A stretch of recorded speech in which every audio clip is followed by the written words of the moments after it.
ആ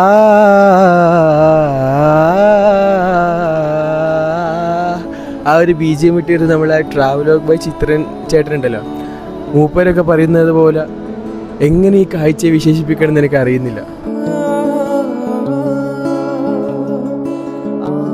ഏകദേശം 1500 അടിയോളം ഉയരത്തിലാണ് ഞാനിപ്പോൾ നിൽക്കുന്നത്. എൻ്റെ ബേക്കിലുള്ള സ്ഥലം നോക്കും നിങ്ങൾ, എന്ത് രസമാണല്ലേ.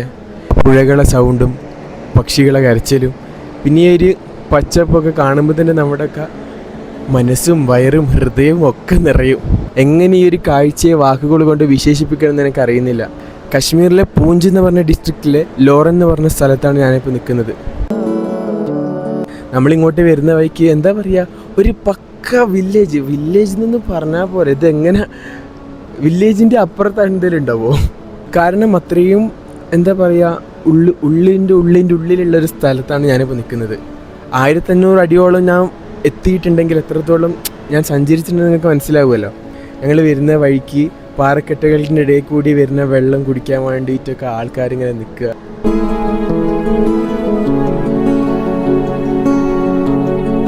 എന്നെ അറിയുന്നവർക്ക് ഏറെക്കുറെ അറിയാം, ഞാനങ്ങനെ സംസാരിക്കാത്ത ഒരാളാണ്. പക്ഷേ എനിക്ക് ഈ കാഴ്ച കണ്ടിട്ടേ സംസാരിക്കാതിരിക്കാൻ അല്ലല്ലോ രണ്ടാൾക്കാരായിട്ട് പറയാതിരിക്കാൻ വയ്യ. ഞാൻ നിങ്ങൾക്ക് കുറച്ച് വീടുകൾ കാണിച്ചു തരാം.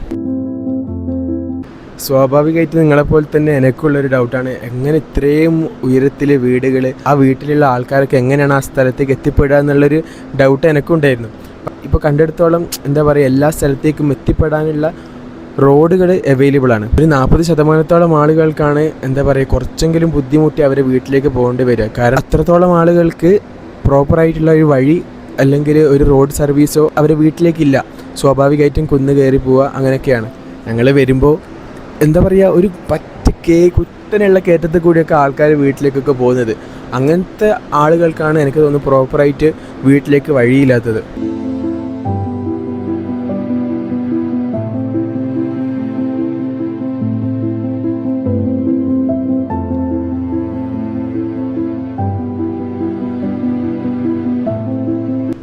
ഓവറാക്കിയതല്ല, ഇതാണ് എൻ്റെ റിയൽ എക്സൈറ്റ്മെൻറ്റ്.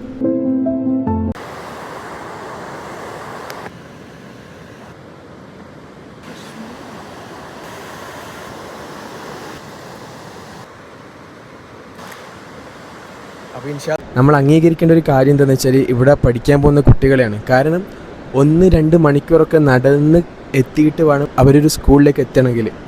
നമ്മളൊക്കെ ആണെങ്കിൽ നല്ല കഥ തന്നെ, സ്കൂളേ വേണ്ട പഠിപ്പേ വേണ്ടെന്ന് ചിലപ്പോൾ നിന്നേക്കാം. പക്ഷേ ഇവിടെ അങ്ങനെയല്ല.